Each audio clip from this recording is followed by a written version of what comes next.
Good morning. You're gonna hear my neighbor's rooster going off. It's kind of great. Hello. Still Pisces Mercury retrograde. Don't know about you. I'm getting all those shame and embarrassment memories coming up every morning. Waking up, forefront of my head. Every peaceful moment that I get to myself. Memories of shame and embarrassment. I think that's normal. I know that's a normal thing to experience as a person, but I think that's normal, especially for retrogrades.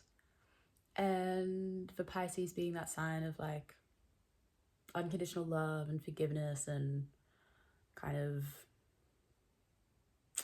completion, I guess, karmic completion. I'm trying my best to sit with it and I don't know, I think I've talked about this before, but the way I get through them is, and the way I think we get through them, because often the shame and embarrassment is a judgment from our present self to our past self, because we've grown and been able to see that our behavior wasn't okay, or we would have done things differently in that situation, or whatever. And I'm trying to go back to the person that I was then and empathize with her and remember what I was feeling in that moment to make the decisions that I did.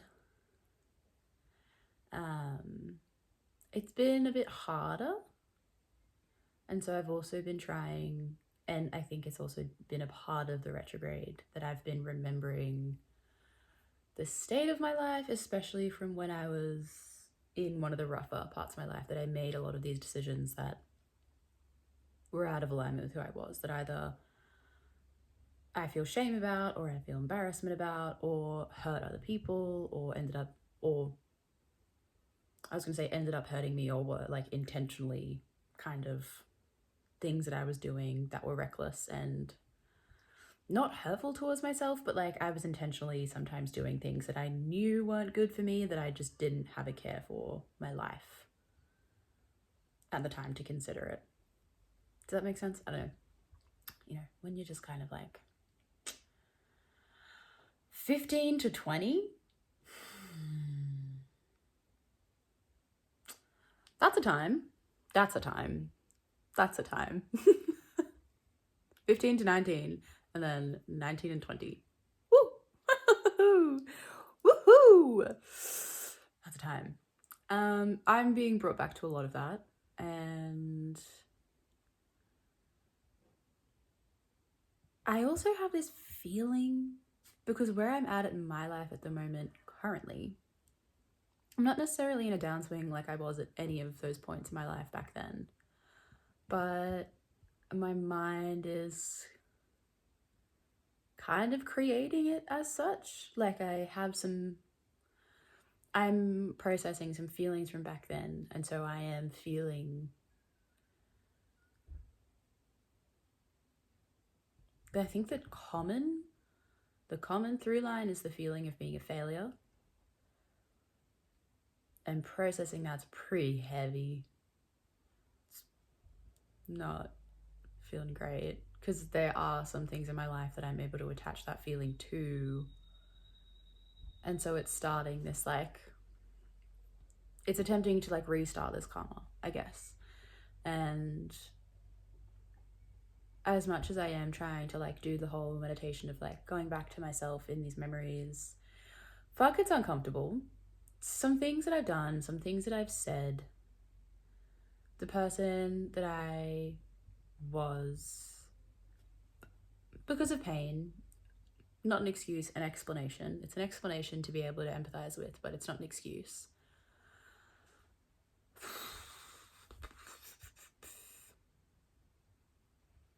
Not great.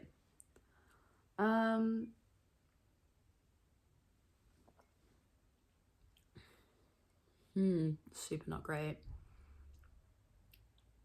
But I am kind of what I was starting to say a second ago, is that I as much as I think it's an exercise in self-compassion and empathy and like closing out of karma, I think it's also a reminder of my potential and like my shadow potential, and a reminder that like this sounds like dark, but it's like, it's just because it's in the past doesn't mean it can't happen again. And I need to be able to sit with these versions of myself because they are me. They were me. Granted, because of situations that were outside of my control, and also like what comes with the age, like being that age, being the age of between 15 and 20, being the age of like 15 to 23. Because 23, you go through another one of like a 12th house thing. And like, it's, you know, it's not great. It can be great. It has, to be fair, there were moments of absolute greatness. But I think that's also where I've seen some of my darkest shadows come this far in my life. And so there also feels like this call to learn more than empathy, and learn more than just self-forgiveness and self-compassion. There feels like a reminder in there as well. There feels like, it's not like a warning, but also when I consider like the tarot spreads that I've been doing for myself lately, the warnings have been like 5 of Cups, 7 of Swords, like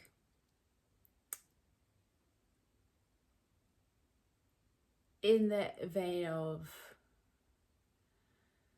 if you see yourself going downhill and you let your eyes keep focusing on going downhill, that's where you'll go. And when you're there, you don't know what's going to happen, dude.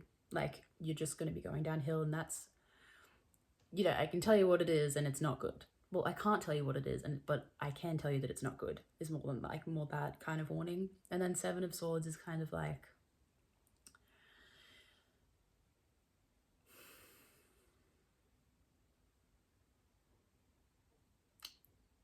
if you want to victimize yourself by it, it's when like a group of people aren't like you, like there's people around you that you shouldn't be trusting necessarily wholeheartedly. There could be some shady things going around your back, but there's another side of it. There's a billion sides to every card, and the side of it that I think is the warning for me, contextually it makes more sense, is kind of not being a know-it-all, but when it's to do with like a group versus individual dynamic, what does the narrative look like when the individual is the antagonist of the group? It can be a lot of things, but when there's an air sign nature to it, it's usually a person who's like a bit of a know-it-all and a bit of like I know better than everyone else here. We should do what I want to do. I should be the one to lead, guide, choose, and take everything upon myself because I know best. And maybe there's an element of control. I don't get that so heavily, but like, I don't know, like I get this energy of like outspokenness, know-it-all behavior, and a bit of a go-it-alone behavior, despite having like community and friendship and communication from about other ideas at your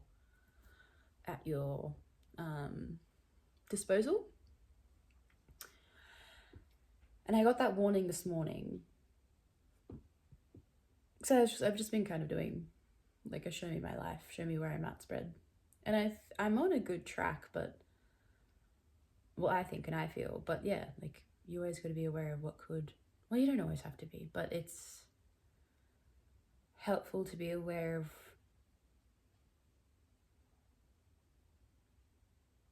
how close you could be to the cliff and potentially what could tip you over.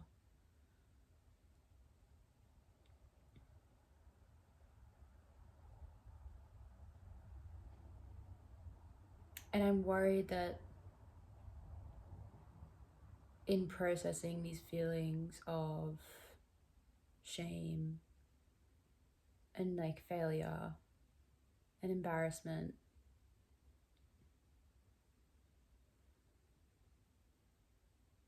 if I'm not careful about where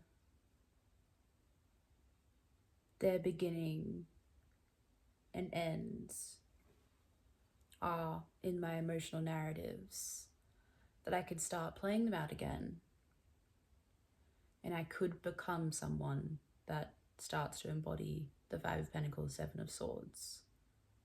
You know, just the completion of the cycle, the fulfilling of the cycle.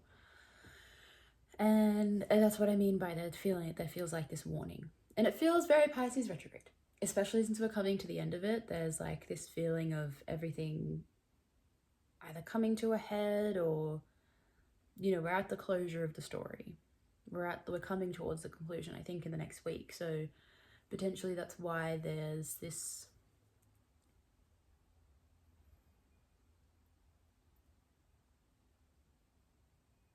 that's why I have this sense of the energy feeling this way.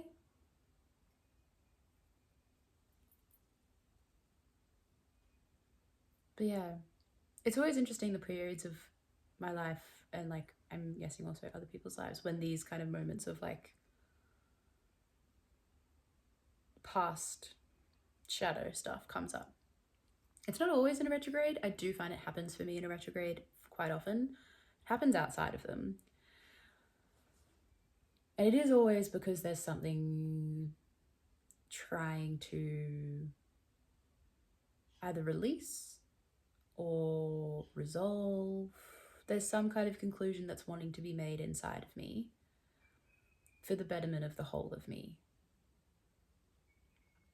And I do seem to feel a sense of an awareness of that. But I'm also trying not to overthink it. But I also feel myself overthinking it. Anyway, that's kind of where I'm at. Like, and I wonder if that's kind of a collective thing as well. Because girl, has been hard. Oh my god, and every morning it's a different memory. Every morning it's a different thing. Even at nighttime, going to bed, like the last couple of nights, like it wasn't always the nighttime and the morning. It was mostly just the mornings the most of the time, like for most of this. But in the past couple of days, it's been night times as well, going to bed and being like, for fuck's sake. And then there's just such a temptation to just like bring my phone into my bedroom and play YouTube videos so I go to sleep, so I don't have to think about these things. So I'm just like offline completely. But I've also been making more of a commitment to myself to go back to having my phone in the other room, because I know that I'm so much happier when that happens. I'm so much happier. I'm so much happier when my life is like that.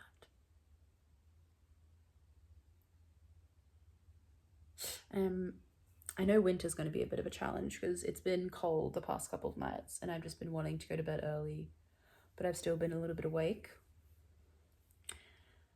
And so there were like a couple nights where I took my phone in.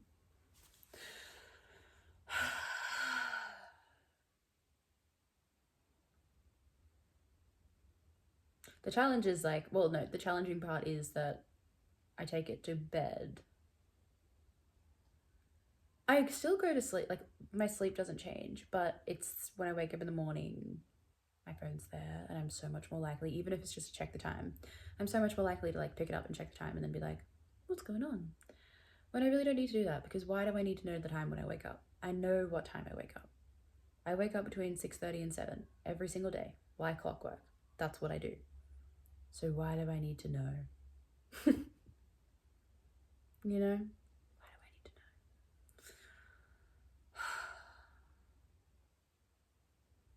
I don't. Anyway, I did want to share a little bit of a thing that I had been doing. And I might try to make some other ones to like help my mind through. Oh wait, no, that's kind of what that one had been.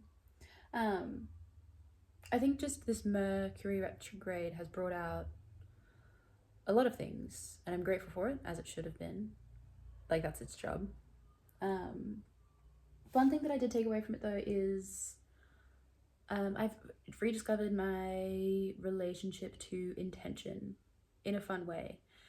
I always found myself being able to channel intention through like action, through like an outfit, like putting on an outfit, or like creating a space, or I don't know, because I think intention's such an interesting thing, because it only gets deeper and it only expands, like its relevance to life expands the more that you think about it.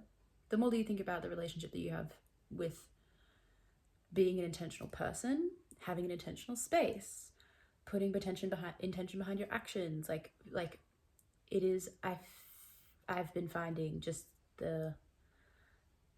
I think the guts behind a lot of why I feel so happy and at home and aligned in all the things that I'm able to feel myself be intentional towards or within, or you know what I mean? If I look at the things in my life that I've had intention in planning or doing, it's often the things that I feel the most connected to.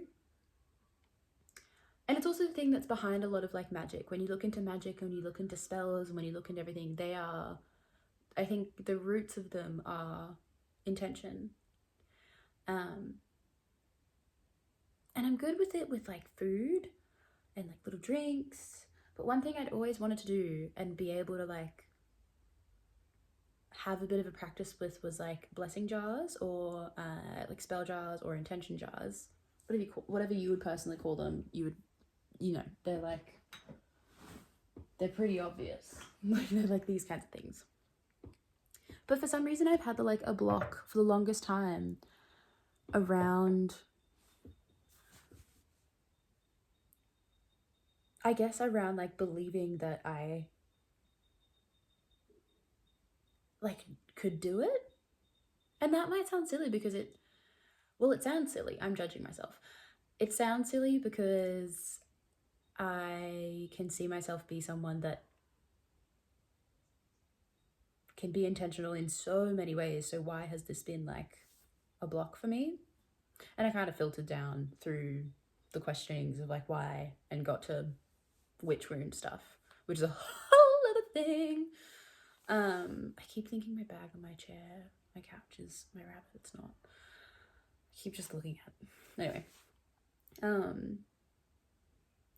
But yeah, I've been trying to practice that to take it back for myself. And it's been so nice. It's felt so simple and it's felt like a remembering, and it's felt so, if I want to be judgmental about it, like I feel a little bit like, what the fuck, Annabelle, why have you felt so blocked about it? But there are reasons why I've felt blocked about it, and that's valid. But I made one, I can't believe I forgot about this. I made one to help me through these kinds of feelings, and it was more of a feminine support jar. And then I made one to support my creativity, which I really liked. It's got a little butterfly in the back. And then I made one to support and bring in like beautiful energy to my house. And I'm really loving them because they feel, what I'm understanding how they feel is like they feel like these little,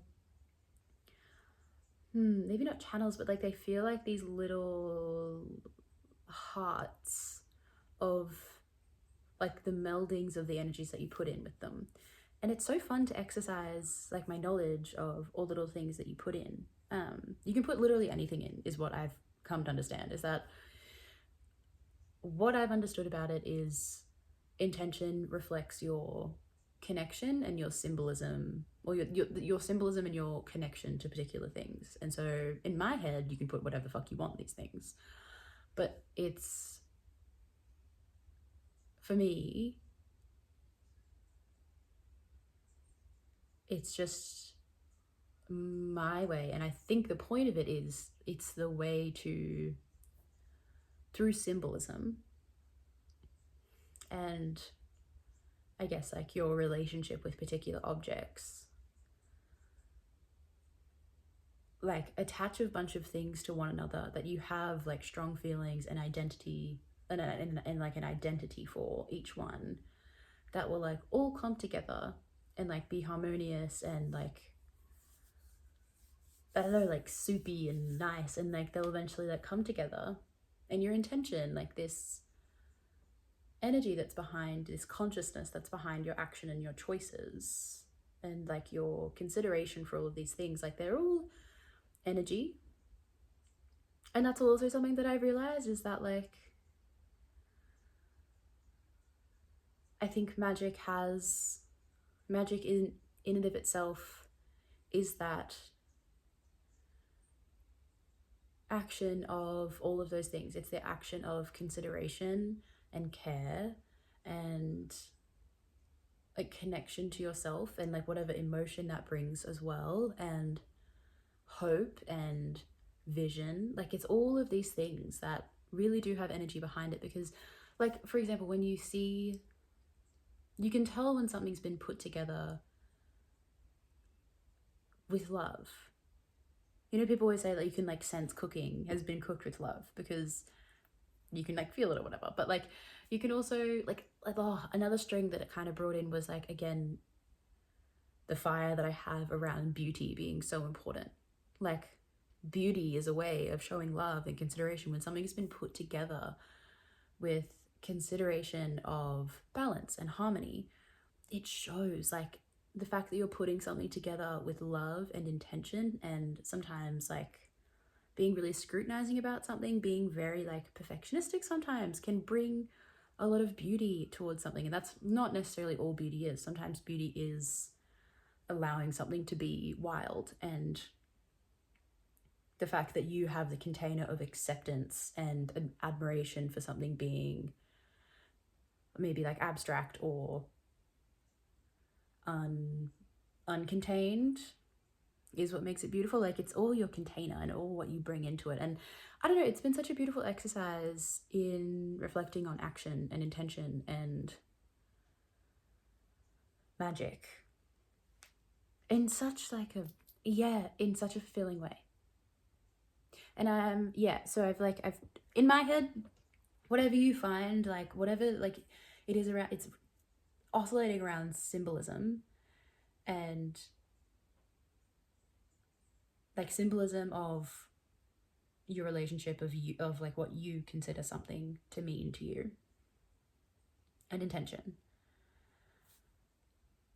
And then you get these little like bubbles of the energy that you intend, the energy that you want to like birth into the world. And for example, for this one, generally I like to do a layer of something that's like more of the base, like the foundation, and it's often made up of, I work a lot with herbs and flowers and roots. But like I said, you can do anything, because I also did another one with like crystals and rocks and wood, and like particular beads that I really liked, and like little cutout stickers or a little scroll that I write on, or you know, kind of whatever. I've got little charms as well. You could put like cut up pieces of your clothing, like if you have like a lucky top, or if you have like a favorite pair of earrings that you don't really wear anymore because you wore them a particular part of your life, but that part of your life you were really wistful and dreamy and you want to bring that in, use that pair of earrings. Like, you know, it's all about like what you can find yourself connecting to. I know I usually put like a layer of something grounding. I've used a lot of root, I've used a lot of dandelion and peony root. Well, peony root in this one, dandelion root in other things. I've used wooden beads. I've used crystals, like crystal chips that I've had from bracelets that have, again, like had these sentimental ties. This one has peony root, rosehip, and juniper berry. This one doesn't feel as grounded because that's not really been the intention for this one. The other two are a lot more grounded. The intention for this one was to be very juicy. And when I say juicy, I mean that it's something that's full and that's rich and like supportive and nourishing. So it's got peony root, which is really good for supporting feminine cycles. The imagery that I get for peony root is much like, I don't know the why, but more like a lotus root comes into like physical imagery. I don't think I can really see it with my eyes open, but it's like, particularly this root, it feels, maybe it's just because it's in the purpose of this jar being like feminine, but it feels like something that sits in water.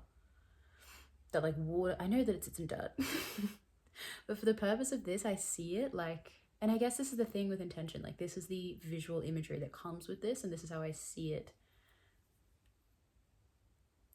working in this little capsule, this little beacon. I see it as the thing that provides this really fluid structure, as in it can like sit in the energy and the energy can flow around it. It can also choose to flow through it. And when it flows through it, it gets like a guidance structure and also sort of some like filtration as well, like to like filter out any of like maybe some bumps or ridges or rocks or impurities that could like be present. And then like rose hips feel really nourishing. They feel like, I think they're full of antioxidants. And so they feel, I remember just pouring a little bit and then just feeling myself pouring so much more. And I don't know, just like creating this, I really felt a connection. I understood what it was, because for a lot of my life, I looked at things like this, like creating spells, like, or creating like written spells, like spoken spells. Still don't really understand that. But like things like this, or like things like simmer pots, or things like what are they called? Like smoking cleansing bundles. Like I didn't quite understand how I would connect to them, but I really felt a connection in this process, which has felt really nice, because a connection to hope and a connection to creation has also been what I've been longing for, because it feels like a little bit of a relief from all like the processing shame. But yeah, the other thing I was feeling was numbers. Like I put 10 peony chips because it was a very grounding number and a whole number. 22, what are they called? Juniper berries, because that felt like a good number. And like I said, I felt myself pouring rose hips, and I just felt myself needing to pour more and more and more. And I was like, I must just need a lot of that in this. Like it just feels right. And that feeling of connection, of something feeling right and feeling purposeful and feeling intentional, yeah, just created this sense of connection and like power and life in me that was so lovely. And I've been so grateful for finding this again. Yeah, anyway, I've got then calendula and rose. Calendula's properties, again, like that was another interesting thing. In another jar that I'd made, I'd used calendula and I'd felt so much more of its brightness and positivity. But for this one, I felt it be so much more calm and so much more soothing, because it's got both to it. I think it's called like garden marigold or something like that. I don't know, but like it's got all of them. It's got like the brightness of the sun, and it's got that positive kind of magnetism to it. But then it's also, when you break it down and when you use it with yourself, with the body, it's like compounds are very calming and soothing and healing. It's why there's a lot of calendula balms, like often used with what's that other one, arnica or vitamin E. It's such a medicinal herb as well, in terms of like healing as well as brightening and uplifting. That was also another interesting thing, is that like, oh my god, you understand like the multifaceted aspects to like so many things that I think I know and I understand that are in my life, but then actually being able to utilize them and use the full spectrum. Yeah. And then Rose, because she's my girl and she's that heart magnifier. Like she feels like when you, or just like a heart space that is completely open, and that, you know, when you see like magnetic fields in the human body and the heart is just huge, that is what I feel like Rose is. It's this openness of love and this radiance of love and also beauty. And then what I've understood is that like I always like a piece of myself to be in them as well, and I find myself represented in metal. That's a connection that I've never had before. I've never seen myself in that way. I've never seen myself as a part of a spell. Like I never knew what it would be, but I wanted it to be metal. In like this one, I've got a charm, and another one I've got like a hairpin, and I was like, yeah, that feels like me. Again, like another connection. I've also got a selenite, because that is just divinity manifest to me. Like if you've ever seen just a chunk of selenite, you know what I mean. Like, I don't know if you can really see it.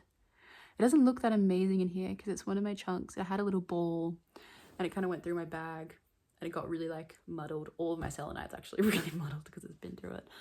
But if you've ever seen like a clean, fresh, new piece of selenite, or if you go into Google and type in selenite caves, go. It's actually ridiculous. The fact that they're just in the, like, the fact that that's the earth. Jesus Christ. I don't think we lose our minds enough about it. Like, I know crystal people lose their minds about it, but like, I think they've been like undermined and kind of shat on so much because they're, you know, related to women, and everything that a woman likes is stupid. But I think geologists and crystal people get it. The fact that this stuff is created by the earth, by pressure and like heat and the right conditions and cooling, and it's so sick. Anyway, bringing divinity into this one felt really important, not so much for the other ones. Like, and then I had a little scroll of intention. Like, it's so beautiful to be in the process of seeing something come together. So I started with an intention of just, that was kind of vague, and in the process I see more and more of it building for this one. But then in others, I've also seen myself have like a very clear direction of what I've wanted, and I've seen myself fulfill it. Like, intention has been such a, like, again, like a multifaceted thing. Like, it's this thing that it can look and be completed in so many different ways that it just gave me a bit of relief. And so I don't know, I guess I'm sharing it because those have been the two kind of ends of my seesaw. It's been like processing embarrassment and shame and fear and regret, and then being in that, and that being very heavy and very difficult, and then finding this opening to have a relationship with myself and connection and creation and intention that I have been so grateful for. Anyway, that's what's been going on recently. It's been a thing. It's been what this is. This is what my life has been. Yes. Hope you've been going okay. I know there's just like a lot happening internationally, which also has a trickle-down effect, but I don't even know how to breach that. Like, I don't think I have the energy to. I don't even think I have the time to, because I've been talking for half an hour now. So, I mean, there's always time, but, you know.